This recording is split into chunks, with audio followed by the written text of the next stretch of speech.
All right, so the Mariners might be cooking up something big with not just one, but both Chicago teams. Let's talk about it. Colby, hit it.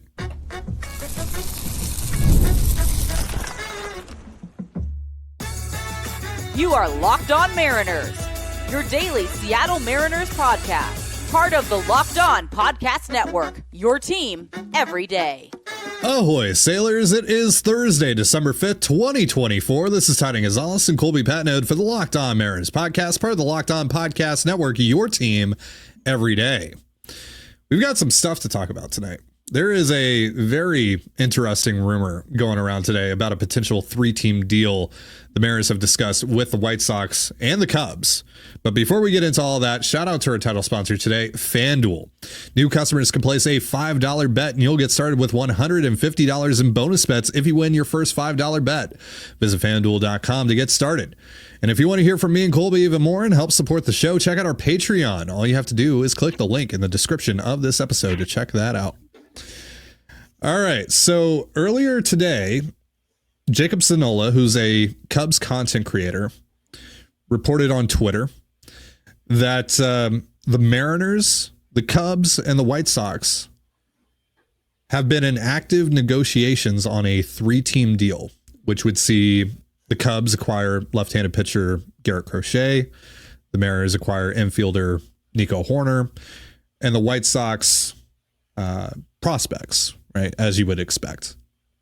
And I would assume there are more pieces potentially involved there as well, especially with some of the prospects in the Mariners organization that I've heard thrown out there.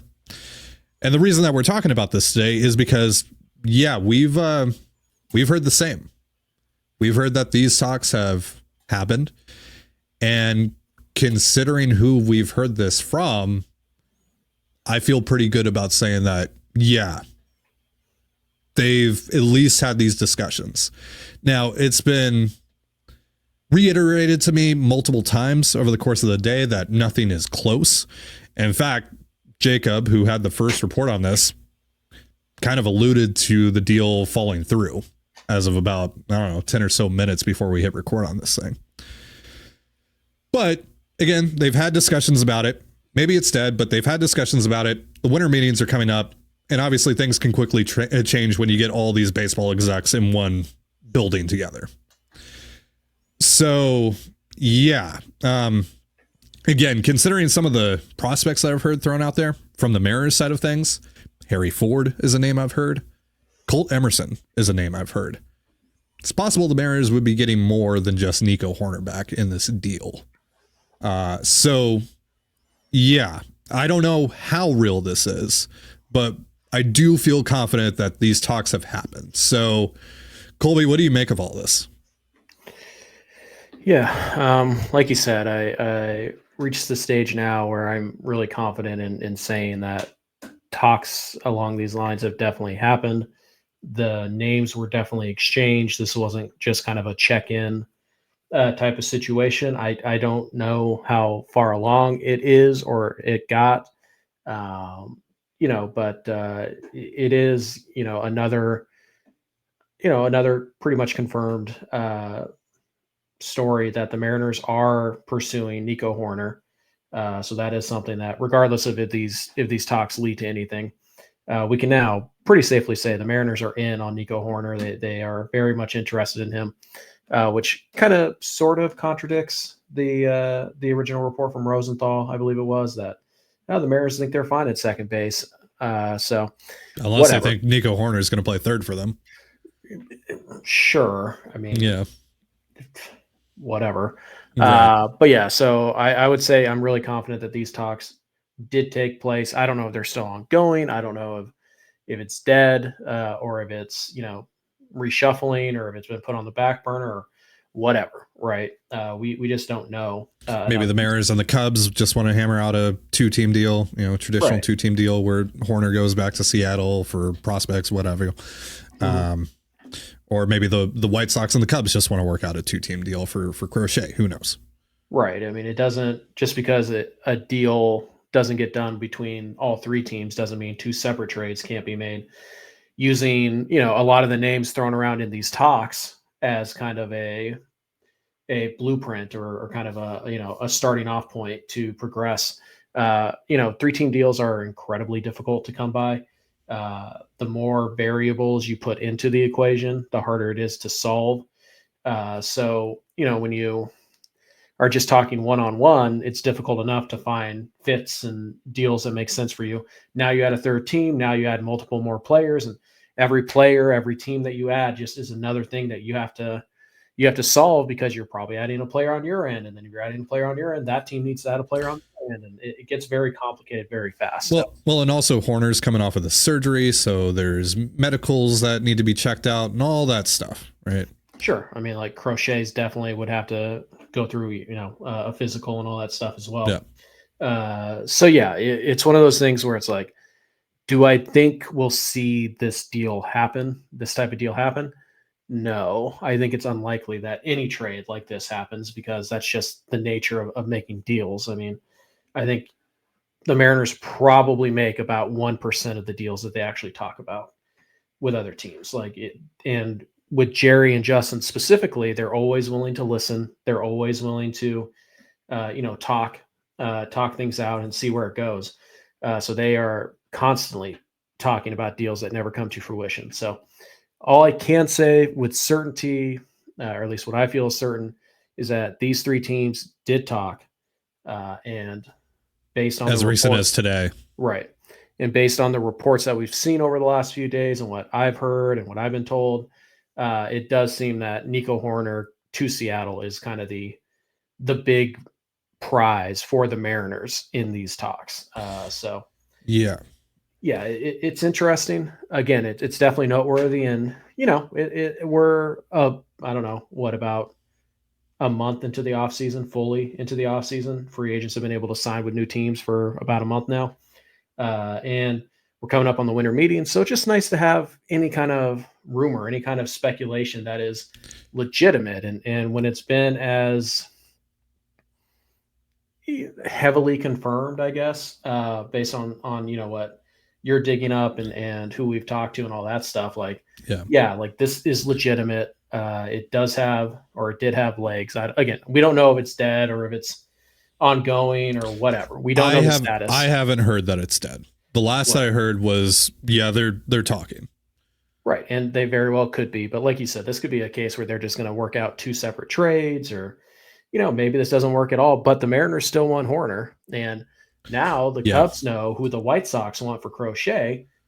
Maybe they just trade part of the trade package Seattle gives to get Hoerner is players that the Cubs didn't want, but now the Cubs know, hey, the White Sox want this guy, and we want Crochet, so that works now too. So we'll have to wait and see. It is interesting, and this one is a lot more real to me, at least, than the reports we heard yesterday that Brian Wu for Nico Hoerner was being talked about. Now that came from the same source. It came from Jacob Zadella as well yesterday. Right, but that didn't make as much sense as the stuff we're hearing today. Like the stuff we're hearing today in terms of valuations of these players and what it would cost and all that stuff, makes a lot more sense than Wu for Hoerner straight up. And I don't think that the straight up part was ever discussed. I'm sure there were other players involved in that iteration too. But it does tell me that the Mariners have pretty serious and very real and actionable interest in Nico Hoerner, because 2 days in a row, we've heard them connected. Jude connected him to the Mariners a couple days before this. So it does feel like we kind of know, like, the Mariners really want Nico Hoerner, and he might be their number 1 target. And we've heard about Hoerner and the Mariners for a couple of years, really. Heard about it last winter, I think, for the first time. Yeah. Maybe even the summer before that. But and you look at his profile, he's someone that kind of fits what their new offensive philosophy seems to be. Mm-hmm. Plays really good defense up the middle. He's just a good, solid all-around player, right? Now, again, let's go back to what I've heard about the prospects that have been thrown out there. I've heard Harry Ford's name. I've heard Cole Emerson's name. I think the Mariners would trade Harry Ford for Nico Hoerner. Oh, yeah. They absolutely wouldn't trade Cole Emerson for Nico Hoerner. Yeah, not straight up.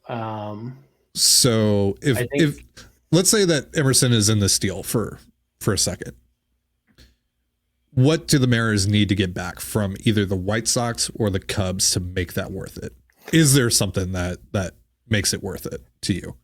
Garrett Crochet, but obviously, that again doesn't work. So when you really look at, what the White Sox don't have anything but, anything on their roster, beside Crochet, other than one player who we know the Mariners were interested in this last summer, and that's Luis Robert. But if you're getting Horner and Robert, yeah, I mean, like, I love Colt Emerson, but at that point you're getting two everyday players, and you're taking a risk on Robert. Obviously, we know that, but the upside is immense, and you are getting a very high floor player in Horner too for a couple of years. So I think if it's Robert and Horner, fine, then Emerson becomes available, and at that point.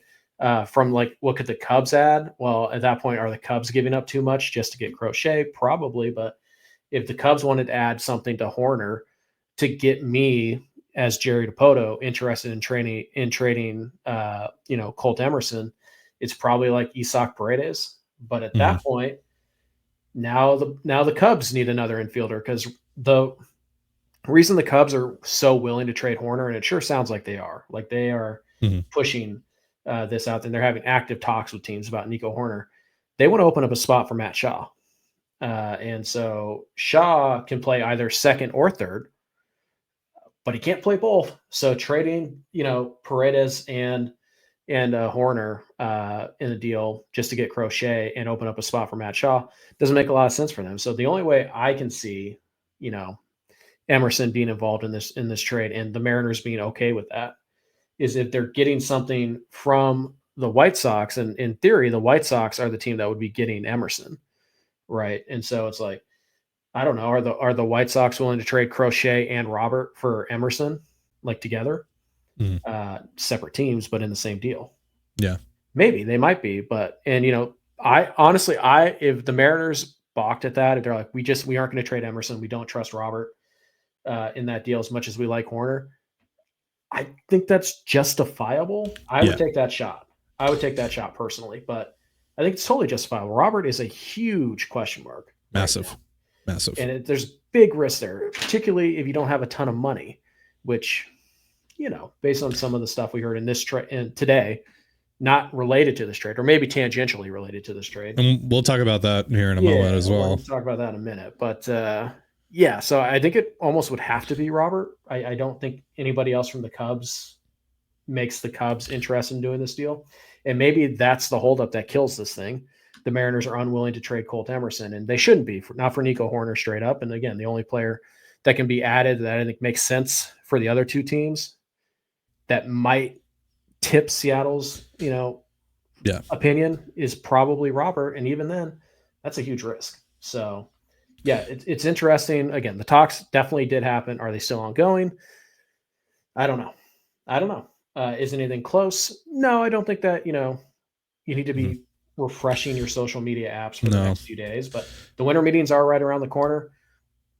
A lot of stuff happens. A lot of conversations can be had there. So this is definitely something to, keep in the back of your mind for the next week or so, as these three teams are about to be in the same building for the next 4 days. So Colby, as you alluded to, Horner isn't the only player we've heard linked to the Mariners. He isn't the only Cubs player we've heard linked to the Mariners today. So we'll get into that as well.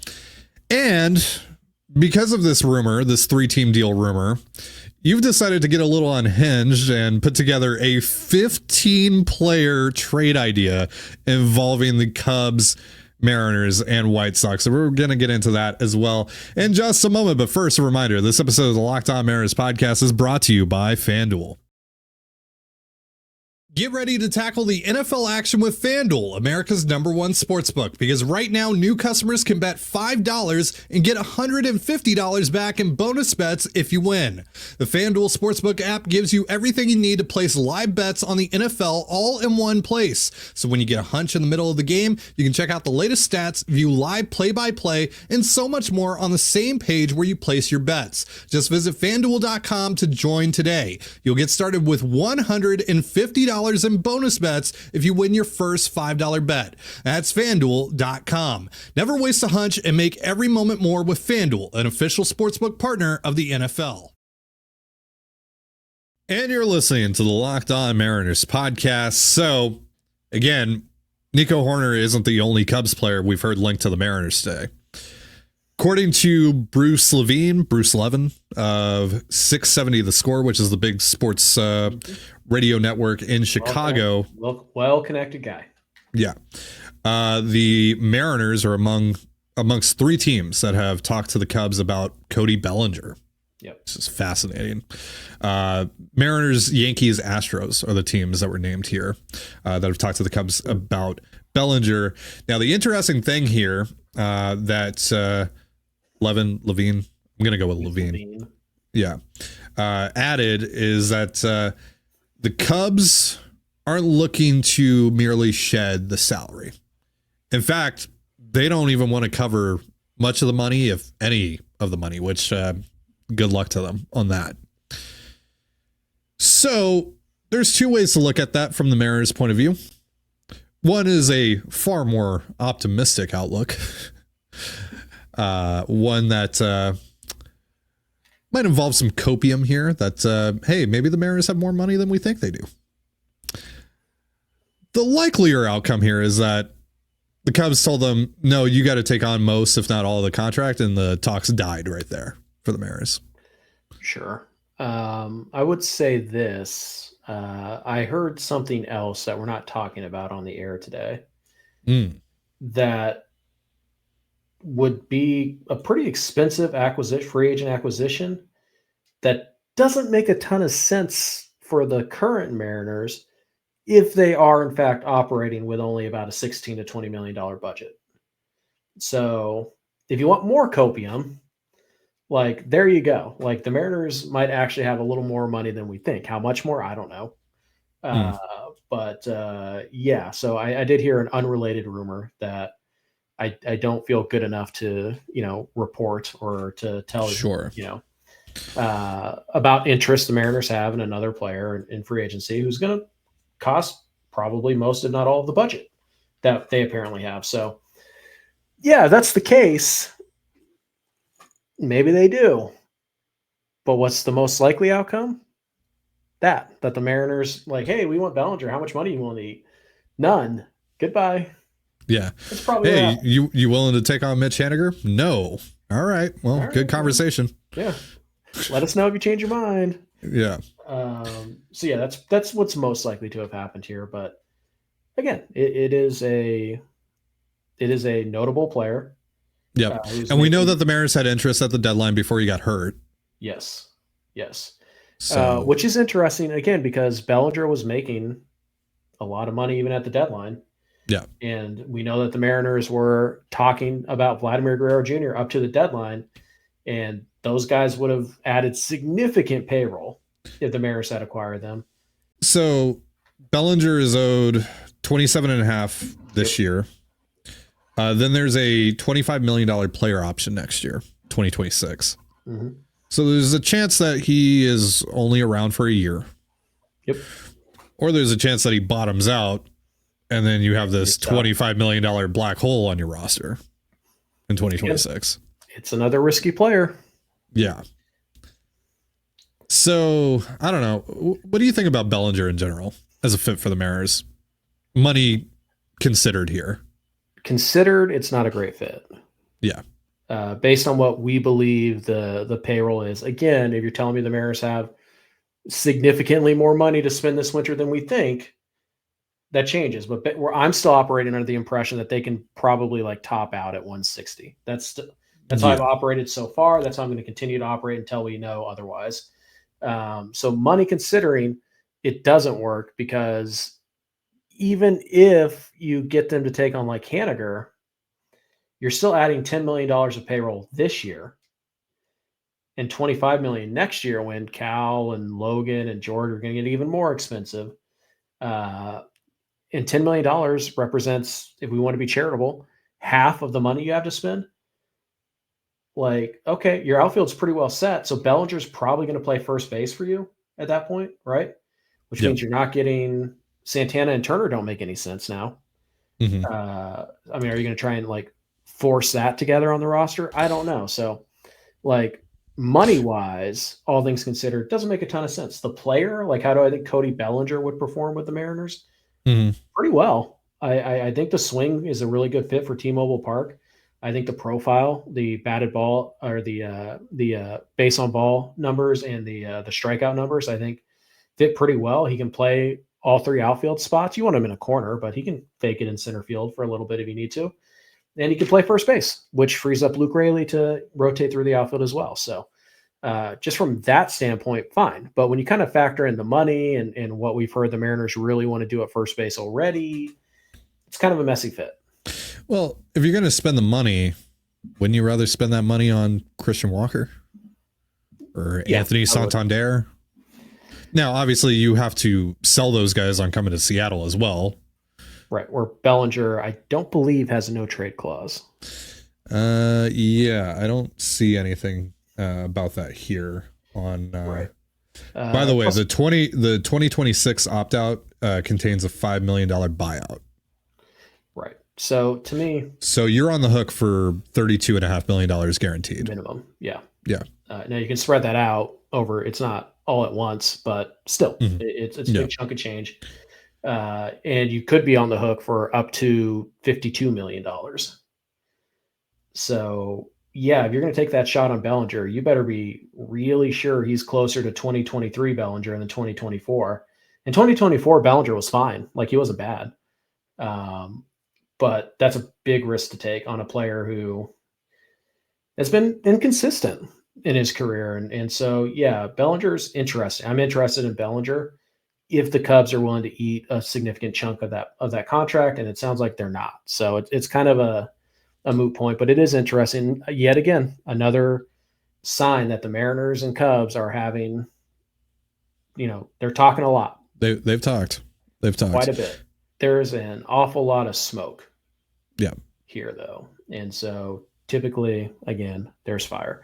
And for all we know, like what does this end up being? I don't know. The Mariners acquire some random pitcher from the Cubs, and we're like, oh, that's what all the talks led to. But Hayden Wisniewski for name a guy, right. So maybe that's all it is. Maybe that's all it ends up being. But I'm very confident that the Mariners are talking to the Cubs about bats, like position players. And it sure sounds, based on everything we've heard from the Cubs, that they would really like to move Bellinger. Yeah. And they are very open to moving Horner, kind of for the same reason. They want to get playing time for Pete Crow Armstrong. They want to get playing time for Matt Shaw. They want to clear some money off of the books, apparently to give Matt Boyd $15 million a year. Because why not? So, yeah, I mean, like, I don't know. Would you do Bellinger for Castillo? At that point, you're adding $3 million. And if you have Bellinger, you don't need Santana or Turner.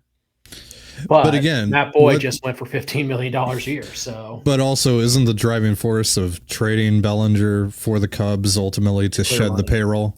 Yeah, it sure seems like it. Especially with this report that they're not willing to eat most of the money. Right.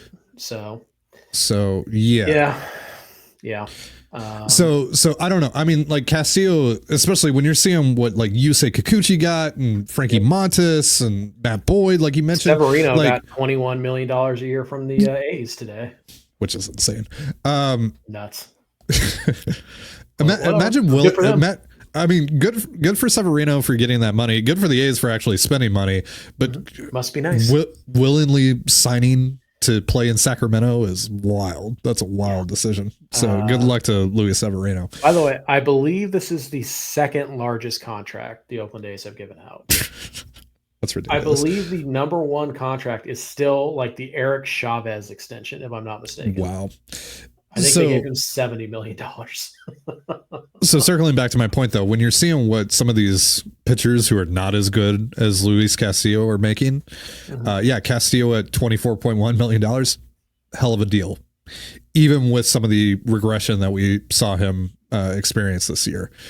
So Yeah, I mean, like if you're the Cubs, I would have interest in Luis Castillo, especially when, I mean, it kind of seems like they look at Bellinger as excess on their roster. Right. I mean, again, I don't want to keep hammering this point home, but they gave Matt Boyd $15 million a year. The Cubs are clearly desperate for pitching. Yeah. And if Boyd is worth $15 million, Luis and now Castillo there's this report about Crochet. So yeah. So yeah, it's the Cubs are interesting. I said this yesterday on one of the social medias. I'm pretty sure. I don't know. We talked a lot yesterday, so it's tough to keep it all straight. But I said on one of the social medias yesterday, or maybe it was even in the Slack. I don't know. That like the Mariners and the Cubs feel like really good trade partners who are like half a tick off on everything. Like either the money's just not quite right or the prospect return is just a little bit off and the valuation's just a tiny, it needs to be tweaked this way. And the rosters are just a little too similar. And it's kind of frustrating because you're like, yeah, you could see. And then you kind of look at it and you go, yeah, but the Cubs have this, or yeah, but the Mariners have this. And so, well, and again, the Cubs have at the very least 3 players we know the Mariners have a considerable amount of interest in. I know they love Nico Hoerner. They love Nico Hoerner. And I bet if they actually acquire Hoerner, we're going to hear Justin Hollander and Jerry DiPoto talk about how much they've tried to get Hoerner for years. It'll be the same Polanco as the Polanco thing. And then we heard a lot about Paredes back when he was with the Rays. Last year, especially, we heard that the Mariners wanted Paredes. Last winter, then again in the summer. So, yep. Yeah.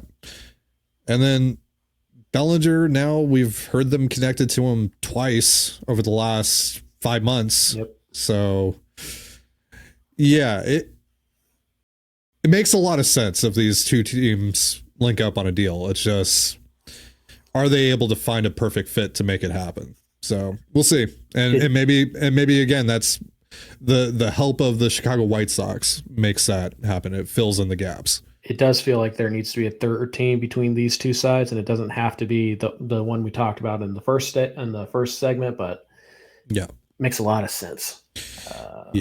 As so long as the White Sox are not being headstrong and demanding Colt Emerson, I think something could still get done there. Right. But we'll see. All right, so we're going to wrap up the show on kind of a fun and unhinged note. So Colby wanted me to make it very clear to you guys that this is purely for entertainment purposes. Okay, nothing else. This is not based on anything we've heard. We're not reporting anything here. Colby just wanted to have some fun today. If you watched our Top 5 Tuesday, not this week, but last week when Colby did the top 5 trades in Mariners history, he listed, I think it was at number 5 or number 4, that wild 14-player deal that Jack Zarenzik pulled off with the with Cleveland and New York at the time. Yeah, as GM of the Mariners, it was his best too, which is sad. The Mariners traded JJ Putz in that deal. And they got Franklin Gutierrez and Jason Vargas back in that trade.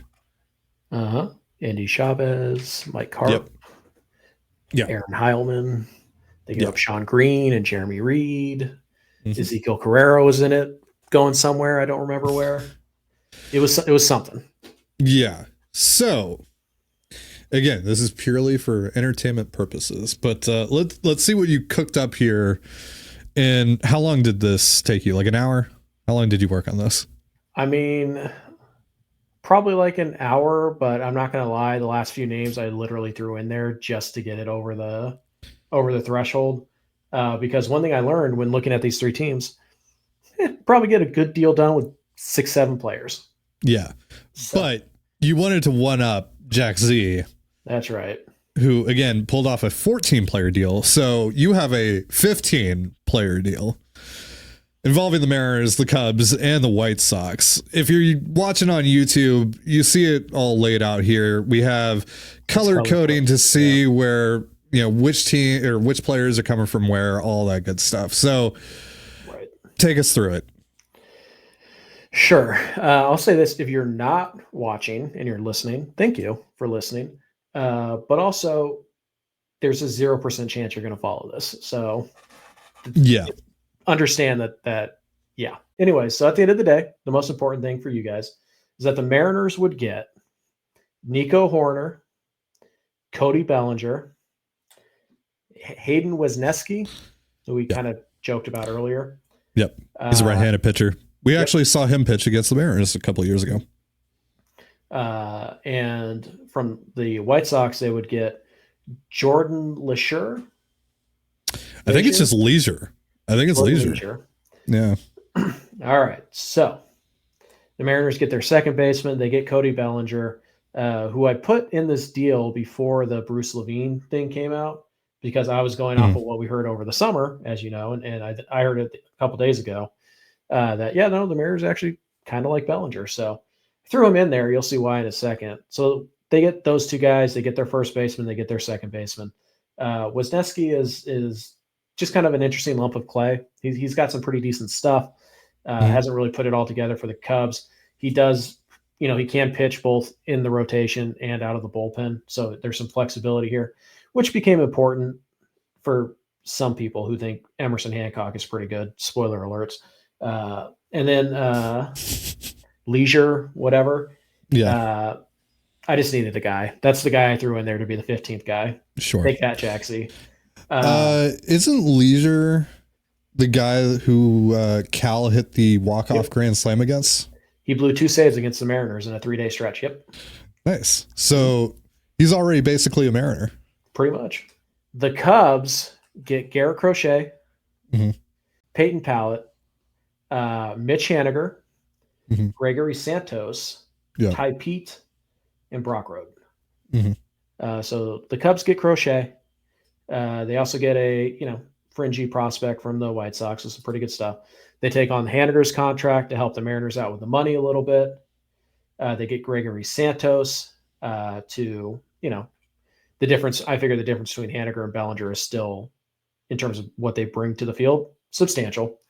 They also get Ty Pete and Brock Roden from this deal. The way I look at it, the Cubs, for Horner, the Cubs get Crochet and, probably Roden or Pete. That's how they would look at it. And for Bellinger, they get Haniger and the other prospect. So, right. And then the White Sox would get Cubs prospect Owen Casey, highly touted prospect, about Major League ready. The Cubs outfield is loaded, even if they trade Bellinger. The White Sox also get Harry Ford, who we heard specifically mentioned today. Ty Locklear, who we heard this summer that they sat on in AAA and followed around for a couple of weeks. They seem to like him. By the way, that's another thing that we failed to mention when talking about the 3-team deal. The White Sox have done quite a bit of research on the Mariners farm.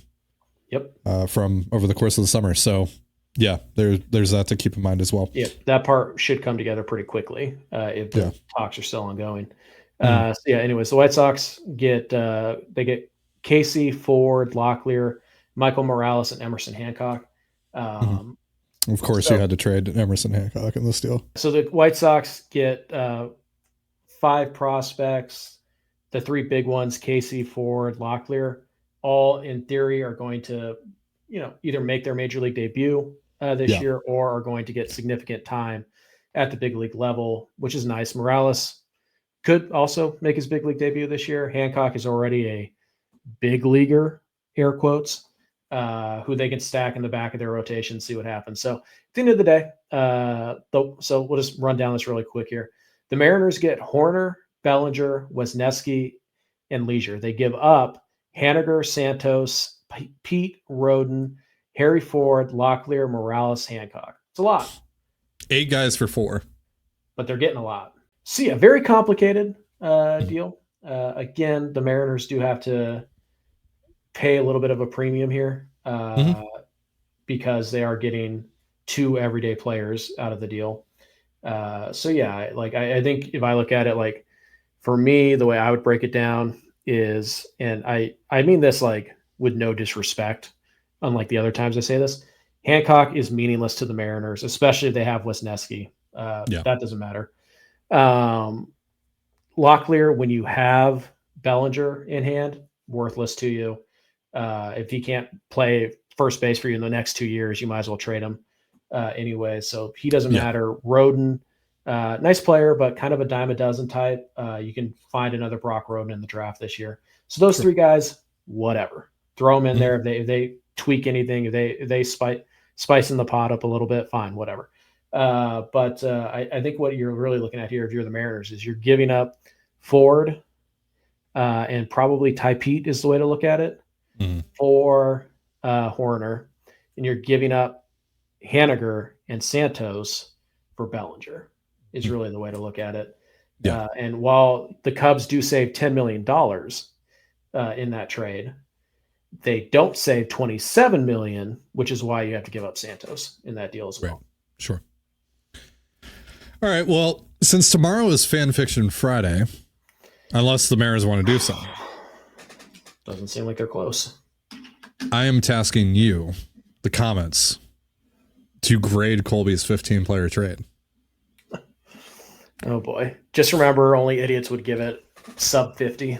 Now, you have to do it within the spirit of Fan Fiction Friday, which is we're grading it based on creativity, uniqueness, and viability, which it's going to get a low score in that creativity department. Alone gives me a minimum floor of 50.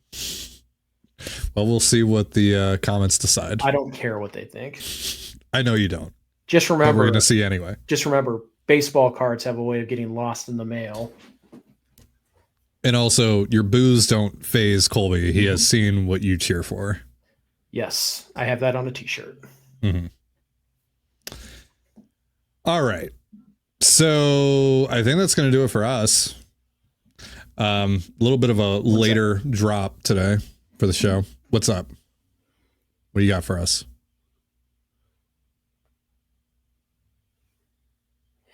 Folks, your Seattle Mariners have received a Comp A pick in this next year's draft, which means they will have the 33rd overall pick. Ooh, buddy. And that can be traded. I was going to say, this could be a game changer. Yeah, because that's like equivalent to what, a top seven-ish prospect? Yeah. So, you know what? Throughout the whole show, we're leading with this. I mean, throwing the Comp A pick into the 15-player trade. Like, of course this happened. I've been talking about this pick for the last 4 days. Like, when is this happening? When is this happening? And this totally would have made our conversation earlier much better, because it could have been like, look, they have this draft pick.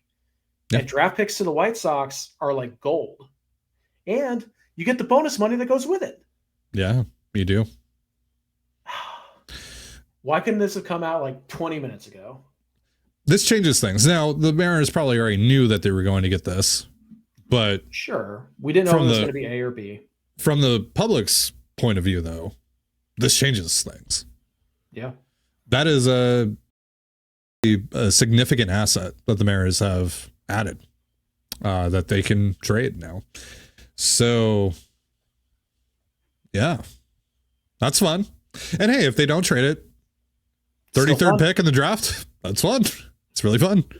I think we'll do the draft lottery. I think happens the first day of the winter meetings or second day of the winter meetings. So we'll see where they pick. I think they have the 15th highest odds. So they would pick somewhere in the, in theory. There's a couple teams that can't pick any higher than 8th. Yeah. The White Sox being one of them, by the way. Yeesh. So I think the Mariners right now would be by the way, they might want that extra pool money to drive someone down the board to them. Yeah. Yep. Oh, you're projected to go number 2. Well, we'll give you number 1 money if you just fall to 8. Yeah. You can orchestrate that. Yeah. So we'll probably end up having to talk about this tomorrow. I mean, we're already way over time, but this is big, guys. This is a potential game changer. So, I would guess they're probably going to trade that pick, but we'll see. It's one of the only picks you can trade. But anyways, Ty, you have so much to edit. Let's get out of here. Yeah. So this has been a fun episode. I hope you guys enjoyed. And don't forget to grade Colby's trade, because he doesn't care, but I do. And I want to see you roast him, because it gives me joy, especially this holiday season. So that's going to do it for our show. Thank you so much for joining us here on the Locked On Mariners podcast. We are looking for trades for tomorrow from you guys as well. So it's true. It's true. It's true. And don't forget, you can use that comp A pick now in your trades. Just, make sure that you can take it before you dish it. Just putting that out there. Sure. For Colby Patnode, I'm Ty and Gonzalez. Be sure to give us a follow on Twitter at @LO_Mariners. You can follow me at Ty and Gonzalez and Colby at CPAT11. That's CPAT11. We're also on Blue Sky. You can follow me at TDG, Colby at MLB Colby, and the show at Locked On Mariners. Have yourself a beautiful baseball day, and we'll see you next time. Peace.